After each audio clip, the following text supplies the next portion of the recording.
Monday का दिन है। बात तो स्टॉक की होगी और आज बात होगी डिफेंस सेक्टर के स्टॉक के बारे में। इस कंपनी ने अभी ही एक्सचेंज को बताया कि कंपनी ने एक डील साइन की है राफेल बनाने वाली कंपनी के साथ। ये वीडियो सिर्फ एजुकेशनल पर्पज है, ना हम कोई भी स्टॉक खरीदने की सलाह देते हो ना ही बेचने की।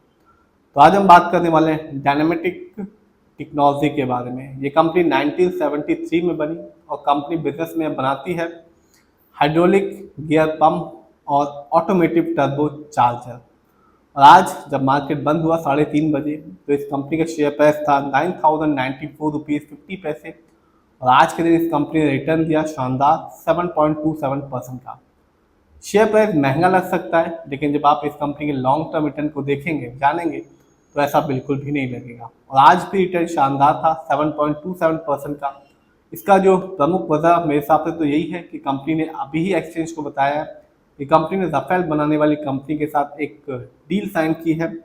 फ्यूल टैंक प्रोडक्शन में काम करना है और असेंबली भी की जाएगी इंडिया में ही। तो शेयर प्राइस महंगा जरूर है लेकिन रिटर्न शानदार है। बात करें एक साल की, मैं हमेशा कहता हूं कि आप लॉन्ग टर्म रिटर्न को देखें, तभी अपना जो पैसा है वो किसी भी कंपनी में लगाएं। एक साल की बात की जाए, जब मार्केट डाउन था इस कंपनी ने निराश नहीं किया और कह सकते हैं एक साल में माला माल भी नहीं किया।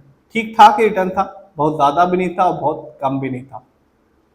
13.52% का रिटर्न निकाल के दिया एक साल में।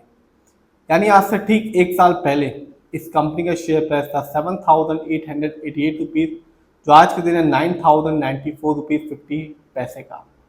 लेकिन जो सारी कहानी होती है वो 3 साल और 5 साल में ही पता चलती है कि कंपनी कैसा परफॉर्म कर रही है, कैसा रिटर्न दे रही है। 3 साल को देखूं तो 231% का रिटर्न निकाल के दिया, जबकि 5 साल में इस कंपनी का रिटर्न था 1017% का। यानी 2020 में इस कंपनी का शेयर प्राइस 1,000 रुपये से भी नीचे का था, 816 रुपीज़ 55 पैसे का, जो आज के दिन है 9,094 रुपीज़ 50 पैसे का। तो ये कंपनी साफ बताती है कि यदि आप अच्छी कंपनी में इन्वेस्टमेंट करते हैं और लंबे समय के लिए अपने पैसे को छोड़ देते हैं, 5 साल 3 साल 5 साल के लिए, तो वो कंपनी और शेयर मार्केट एक अच्छा खासा रिटर्न लॉन्ग टर्म में देते हैं। स्टॉक के परफॉर्मेंस की बात करें तो एक साल में इस कंपनी का जो हाईएस्ट शेयर प्राइस गया वो था 9,876 रुपीज़, जबकि लोएस्ट शेयर प्राइस आया 5,444 रुपीज़ 15 पैसे का। लेटेस्ट न्यूज़ या अपडेट यही है कि कंपनी ने राफेल बनाने वाली कंपनी के साथ एक डील साइन की है और डील में कंपनी को काम करना है फ्यूल टैंक प्रोडक्शन में और असेंबली लाइन में, वो भी इंडिया में ही। फंडामेंटल्स को देखें तो जो कंपनी का मार्केट कैप है वो है 5,757 करोड़। मिड कैप की कंपनी है, क्योंकि जो मिड कैप का मार्केट कैप होता है वो होता है 5,000 करोड़ के ऊपर का और 20,000 करोड़ के नीचे का। पीबी रेशियो 5.73 है।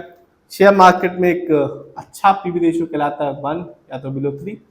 इंडस्ट्री पी 34.74 है, अच्छा खासा है, क्योंकि शेयर मार्केट में एक अच्छा इंडस्ट्री पी होता है 20 से लेकर 25 के बीच में। इंडस्ट्री पी ये बताता है कि कंपनी का जो स्टॉक है मार्केट में कैसा परफॉर्म कर रहा है, क्या वो बहुत ज़्यादा एक्सपेंसिव तो नहीं हो गया, क्या वो बहुत ज़्यादा चीप तो नहीं हो गया। डेब्ट टू इक्विटी है 0.78, आप देख सकते हैं इस कंपनी में लोन कर्ज ना के बराबर है। आरओई यानी कि रिटर्न ऑन इक्विटी है इस कंपनी का 4.66, बहुत ही कम है, बहुत ही कम है, क्योंकि शेयर मार्केट में एक अच्छा आरओई कहलाता है 15% से लेकर 20% के बीच में। जब भी फंडामेंटल्स देखें तो आरओई जरूर देखें, क्योंकि आरओई ये बताता है कि कंपनी हमारे पैसे को किस ढंग से इस्तेमाल कर रही है। यदि सही से इस्तेमाल करती है तो फ्यूचर में लॉन्ग टर्म में एक अच्छा खासा बेनिफिट देखने को मिलता है, और यदि सही से इस्तेमाल नहीं करती तो रिटर्न पाने की संभावना भी खत्म हो जाती है। ईपीएस 49.32 है। शेयर मार्केट में एक जो अच्छा ईपीएस टीटीएम कहलाता है वो होता है 80 और से ज़्यादा का। अर्निंग पर शेयर ये बताता है कि कंपनी ने एक साल में यानी कि 12 महीने में कितना कमाया। डिविडेंड यील्ड है 0.02%। शेयर मार्केट में एक अच्छा डिविडेंड यील्ड होता है 2% से लेकर 6% के बीच में। हाई डिविडेंड यील्ड ये बताता है कि कंपनी में इन्वेस्टमेंट करने से एक अच्छा खासा बेनिफिट मिल सकता है। फाइनेंशियल कंडीशन को देखें तो कंपनी का जो रेवेन्यू था सितंबर क्वार्टर में वो था 399 करोड़, जबकि 2025 में इस कंपनी का जो ईयरली रेवेन्यू था वो था 1427 करोड़ का। प्रॉफिट को देखते हैं तो जो कंपनी का प्रॉफिट रहा सितंबर क्वार्टर में वो था 3.31 करोड़, जबकि 2025 में इस कंपनी का जो ईयरली प्रॉफिट है वो था 43.04 करोड़ का। नेटवर्थ पिछले साल की तुलना में इस साल इस कंपनी का नेटवर्थ बढ़ गया है। आप भी देख सकते हैं इस साल 718 करोड़ है इस कंपनी का नेटवर्थ, जबकि पिछले साल इस कंपनी का नेटवर्थ था 668 करोड़ का। शेयर होल्डिंग पैटर्न पे नजर डालते हैं तो साफ है प्रमोटर यानी कि इस कंपनी जो ओनर्स हैं उनका पैसा सबसे ज़्यादा लगा हुआ है अपनी कंपनी में, जिसका परसेंटेज है 41.87% का, जबकि रिटेलर्स दूसरे नंबर पे हैं 32.06% का है, जबकि FII का पैसा इस कंपनी में लगा हुआ है 12.23% का।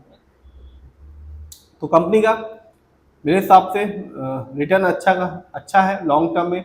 शेयर प्राइस भले ही महंगा है लेकिन रिटर्न अच्छा दे रही है और डील्स भी साइन कर रही है, और डिफेंस सेक्टर की कंपनी है और जो गवर्नमेंट है वो काफ़ी ज़्यादा फोकस कर रखी है डिफेंस सेक्टर में। तो अच्छा खासा ये कंपनी रिटर्न तो दे रही है, लेकिन हाँ फिलहाल इस कंपनी का शेयर प्राइस बहुत लोगों की जो पहुंच है उससे दूर है। फिर भी आप जिस भी कंपनी के शेयर को खरीदें खुद रिसर्च करें, एनालाइज करें, अपने फाइनेंशियल एडवाइजर की राय लें, तभी अपने पैसे को शेयर मार्केट में लगाएं।